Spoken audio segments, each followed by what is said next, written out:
Breaking, कैसे डूबे 7 युवक। नमस्कार, आप देख रहे हैं दिव्य हिमाचल टीवी और मैं हूं आपके साथ पल्लवी शर्मा। मैं आपके सामने फिर हाजिर हूं हिमाचल आज का मुद्दा लेकर। ऊना के बंगाणा में गोबिंद सागर झील के बलखाते पानी में पंजाब के मोहाली के 7 युवक डूब गए। हादसे की पड़ताल में ये सामने आया है कि अपने एक साथी को डूबने से बचाने के चक्कर में एक के बाद एक सभी 7 युवकों की मौत हो गई। ये सभी हिमाचल घूमने आए थे और अब इनकी लाशें ही घर लौट रही हैं। हम पहाड़ी में इसी पर चर्चा कर रहे हैं अनिल अग्निहोत्री और राजेश शर्मा। नौजवानों की मौत से सदमे में हिमाचल। राजेश, बहुत बड़ा हादसा हुआ है, बहुत ही बड़ा, किसी ने उम्मीद नहीं की थी ऐसा होने की। क्या हुआ है जरा बताइएगा। बिल्कुल सही है। देखिए, ऊना के गोबिंद सागर झील में डूबने से पंजाब के 7 युवकों की मौत हो गई। अग्निहोत्री जी, हादसा ये जो हुआ है अंतरौली के पास हुआ है, जहाँ बाबा गरीबनाथ का मंदिर है। हाँ, जहाँ भगवान शिव की प्रतिमा है, हम देखते हैं। मोहाली के बनूड़ के ये सभी युवक हैं जो हिमाचल प्रदेश घूमने के लिए आए थे और यहाँ आके फिर जब ये नहाने लगे, 11 एक्चुअली इन युवाओं का एक दल यहाँ आया अग्निहोत्री जी, और 11 आके क्योंकि यहाँ का पानी देख के फिर इन युवाओं ने यहाँ नहाने के लिए एक तरह से जब उतरे तो उसमें से 7 युवक डूब गए, जिनकी दर्दनाक तरीके से मौत हो गई है। सबसे पहले 11 थे, 11 में से 4 युवा इनको हालांकि रोकते रहे कि ना नहाए, पानी बहुत गहरा यहाँ हो सकता है, तो लेकिन उनकी बात को ना मान के ये नहाने के लिए 7 युवा उतर गए। इस बीच क्या हुआ कि एक युवक इनमें से डूबने लगा, जिसको बचाते बचाते ये बाकी 6 और युवकों की यहाँ मौत हो गई। तो बंगाणा के पास ये हादसा हुआ, बड़ा दर्दनाक हादसा हुआ है और एक तरह से समूचा हिमाचल इस हादसे के बाद सदमे में है। जी राजेश, देखिए ये बड़ी सच में ही झकझोर देने वाली खबर है। हम दर्शकों को बताएं, देखिए जी, ये जो गरीबनाथ मंदिर, ये रायपुर मैदान के पास, ये कुटलहड़ रियासत जो थी राजेश, उसकी राजधानी हुआ करता है रायपुर मैदान, उसके साथ ही ये बाबा गरीबनाथ का मंदिर आपने देखा होगा सभी। राजेश, यहाँ पे मैं दर्शकों को बताऊं, क्योंकि ये गोविंद सागर सतलुज नदी पे झील बनी हुई है। बिल्कुल। जब आप गर्मियों में यहाँ जाते हैं तो आप देखते हैं कि मंदिर से काफी नीचे तक पानी उतर गया होता है। और उसके जब ये आजकल बरसात होती है, पानी आगे तक आ गया होता है। लेकिन राजेश, इसमें बीच में ऐसी जगह है ना, कभी ये देखिए कि ये एरिया पहाड़ी एरिया था, बिल्कुल, अब झील लगता है, लेकिन इसके बीच में गहरी खाइयां हैं, कहीं समतल सी जमीन है और उसके एकदम बाद में गहरी खाई होती है, जहां पे पानी अंदर की तरफ को खींचता है।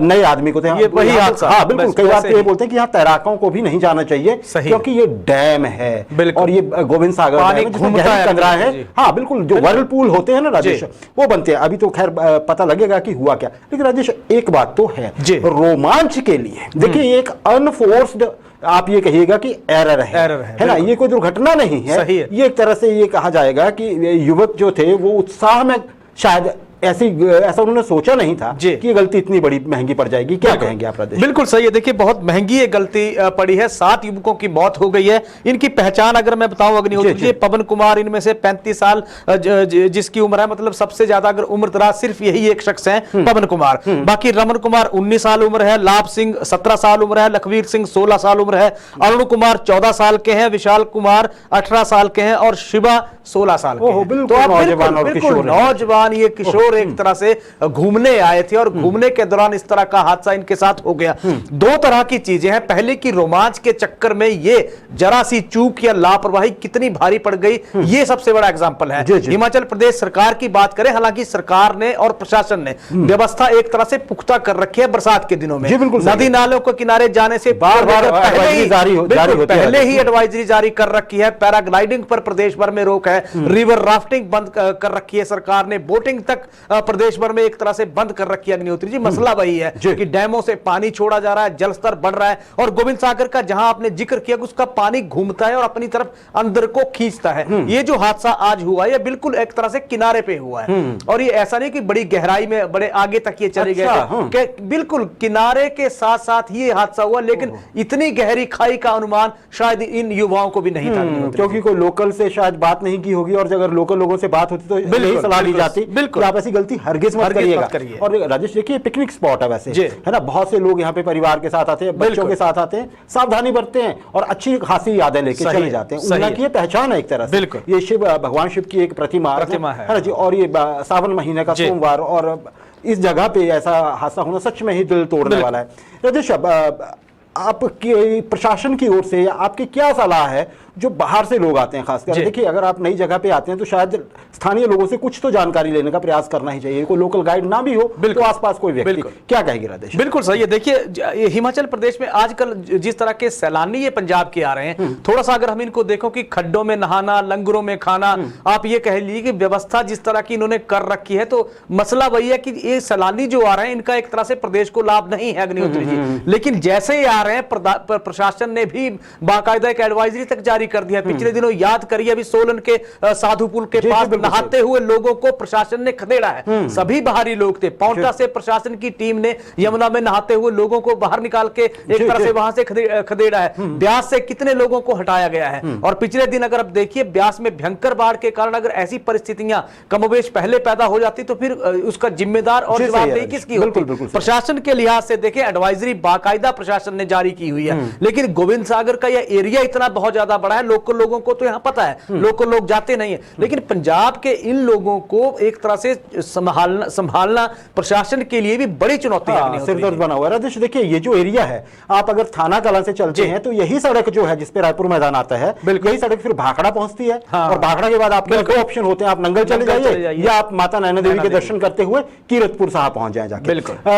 तो ये रास्ता ऐसा भी नहीं है कि ये बड़ा मतलब एक प्लेन एरिया है राजेश, बहुत सुंदर है, बहुत अच्छा लैंडस्केप है इस एरिया का। यहाँ ऐसा हादसा होना एक तरह से हिमाचल, देखिए खबर बाहर जाएगी तो ऐसा लगेगा कि पता नहीं क्या हुआ। तो हमारी तो यही अपील है अपने दर्शकों से भी, और जो इस कार्यक्रम को देख रहे हैं आपके जानने वाले हैं, कोई बाहर से आने वाले लोग हैं, उनको बोलिए जरा थोड़ा सा ज्यादा सावधानी बरतें आजकल, खासकर बरसात के समय में। ये बहुत अनफॉर्चुनेट है। हमारी पूरी संवेदनाएं हैं वैसे पीड़ित परिवारों के साथ। अच्छा राजेश, मानसून की भी बात कर लें तो नाक में दम करके रखा हुआ है हिमाचल प्रदेश में, और क्या जानकारी है मानसून को लेकर? बिल्कुल सही है। देखिए मानसून ने एक तरह से प्रदेश भर के नाक में दम कर रखा है अग्निहोत्री जी। लाहौल स्पीति में यात्री फंस गए। लाहौल स्पीति में भी ये सैलानी थे जो बाहर से घूमने यहाँ पे पहुंचे थे। पिछली रात को ये सैलानी यहाँ फंसे रहे अग्निहोत्री जी, और प्रशासन पूरी रात इन लोगों को बचाने में जुटा रहा। ये डोहरनी नाला है, वहां पे एक तरह से बाढ़ आ गई और ये लोग वहां 105 सैलानी फंसे रहे। देर रात तक 105 सैलानियों को प्रशासन ने कोकसर पहुंचाया और फिर 30 यात्रियों को डोहरनी से वापस अगला जो स्टेशन है छतड़ू वहां भेजा गया। सुरक्षित निकालने में प्रशासन रात भर जुटा रहा। प्रदेश भर की बात कर ले, मौसम की मार जिस तरह से पिछले कल पड़ी है बहुत भयानक एक तरह से उसके नतीजे रहे हैं। अभी 4 दिन से लगातार अगर हम देखते हैं तो यहां बाढ़ एक तरह से आ गई है। नदी नालों का जलस्तर एकदम से बढ़ गया है। पिछले कल 3 जगह प्रदेश भर में बादल फटे हैं, उसके बाद जमीन बही है, घर दरके हैं, डंगे क्षतिग्रस्त हुए हैं, पुलिया तक बह गई है, कैफे या लोगों के घरों को भी बहुत ज्यादा नुकसान पहुंचा है। और अगर आंकड़ा जो सरकारी स्तर पे आंकड़ा आया है, करीब 550 करोड़ का इस मौसम के कारण नुकसान हो गया है। और 120 से ज्यादा लोगों की मौत मौसम के कारण या बेरहम बरसात के कारण अभी तक प्रदेश भर में हो चुकी है। जी राजेश, आंकड़े डराने वाले हैं। इसमें राजेश देखिए जो प्रकृति कर रही है उसके सामने तो इंसान बेबस है। लेकिन जैसे आपने लाहौल की बात की, सैलानियों के फंसने की बात की, आप देखिए प्रशासन को कितनी मशक्कत करनी पड़ी राजेश। बिल्कुल, तो बेहतर हो वही है, एक प्रेयर ही है ये, एक तरह से रिक्वेस्ट ही है सभी सैलानियों से, या जो सैलानी बनके, जैसे मान लीजिए हिमाचल के बाकी हिस्सों से भी आप लाहौल जा रहे हैं, स्पीति जा रहे हैं, तो थोड़ा सा रिस्ट्रेन करें आजकल खुद को, क्योंकि इससे परेशानियां बढ़ भी सकती हैं। सब पे बड़ा प्रेशर आ जा रहा है इस चीज से। आगे बस 1 महीने की और बात है राजेश, उसके बाद पूरा समय आपके पास चाहिए। राजेश, स्कूलों की छुट्टियों पर देखिए बहस शुरू हो गई है पूरे हिमाचल में। क्या फैसला लिया जाता है ये अलग बात है, लेकिन करसोग में 2 दिन पहले, जिस दिन पहले दिन स्कूल खुले थे ना राजेश, 30 तारीख को, उसी दिन जब वो 5 बच्चे बाल बचे पानी से बहने के बाद, उससे बड़ा एक तरह से पूरा हिमाचल डरा हुआ है, अभिभावक डरे हुए हैं, और देखिए आम पब्लिक भी डरी हुई, जिनके बच्चे स्कूल नहीं भी जाते हैं वो भी डरे हुए, कंसर्न शो कर रहे हैं राजेश। सही है। हमने दिव्य हिमाचल न्यूज़पेपर में, हमारा जो समाचार पत्र है उसमें भी हमने एक प्रश्न दर्शकों के लिए, पाठकों के लिए, हिमाचल के लोगों के लिए पूछा है, क्या बताइए कि ये फैसला सही है। उस पर लोग अपनी राय दे रहे हैं। बहुत सारे लोग कह रहे हैं कि छुट्टियों का शेड्यूल कुछ चेंज हो जाना चाहिए था।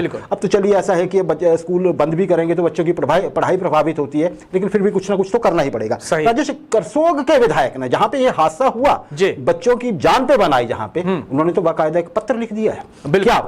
क्या जानकारी आपके पास? बिल्कुल सही है। देखिए, करसोग के एक पूर्व प्रधान अग्निहोत्री जी, इन्होंने पत्र शिक्षा मंत्री को लिखा है। सबसे पहले पूर्व प्रधान ने सबसे पहले उन्होंने सवाल खड़े किए, क्योंकि पिछली जिस तरह की शंकर देहरा ये पंचायत है जहां ये वारदात हुई थी, थोड़ा सा मैं अगर याद दिला दूं तो भारी बरसात उस दिन हो रही थी और बरसात से इस बारिश से बचने के लिए 5 बच्चों ने, एक महिला ने वहां एक शेड में, या आप कह लीजिए रेन शेल्टर एक बना था, शेड था एक, उसमें शरण एक तरह से ले ली। भयंकर उस दिन बारिश थी और उनको देख के एक 20 साल के करीब या 19 साल के करीब एक युवक भी वहीं साथ ही उनके खड़ा हो गया।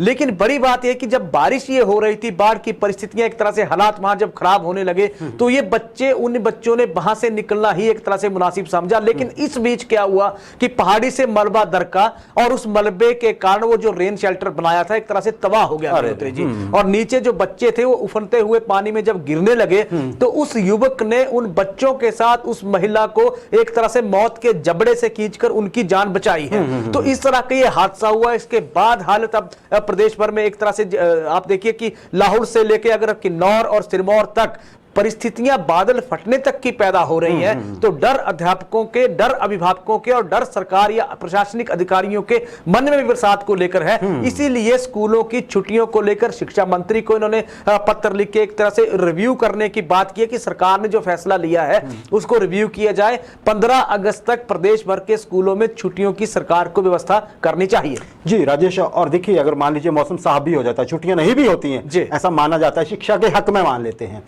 अगले साल से ऐसा बिल्कुल नहीं होना चाहिए राजेश, क्योंकि बहुत हंगामा हमने अपने इस कार्यक्रम के माध्यम से छुट्टियां होने से पहले तो 10 मरतबा लोगों की ये मांग सरकार के सामने रखी थी, 10 मरतबा से भी ज्यादा। बिल्कुल है ना जी। और भी बाकी सभी जितने भी जिम्मेदार आप ये समझिए मीडिया हाउसेज हैं, सारे लोग हैं, उन्होंने भी यही मांग की थी, लेकिन बात नहीं मानी गई। अब स्थितियां वहां, अब जवाब देने को कोई तैयार नहीं है, पीछे हट गए सारे। तो थोड़ा इस पे ध्यान देने की बहुत जरूरत है भविष्य में, अगर अभी नहीं तो। राजेश, अच्छा आप ये बताइएगा जरा, अभी क्या पूर्वानुमान है मॉनसून को लेके, क्योंकि अभी भी एक्टिव बना हुआ है। बिल्कुल, देखिए मॉनसून को लेकर मौसम विभाग का पूर्वानुमान अभी भी प्रदेश भर में खतरे के बादल मंडरा रहे हैं अग्निहोत्री जी।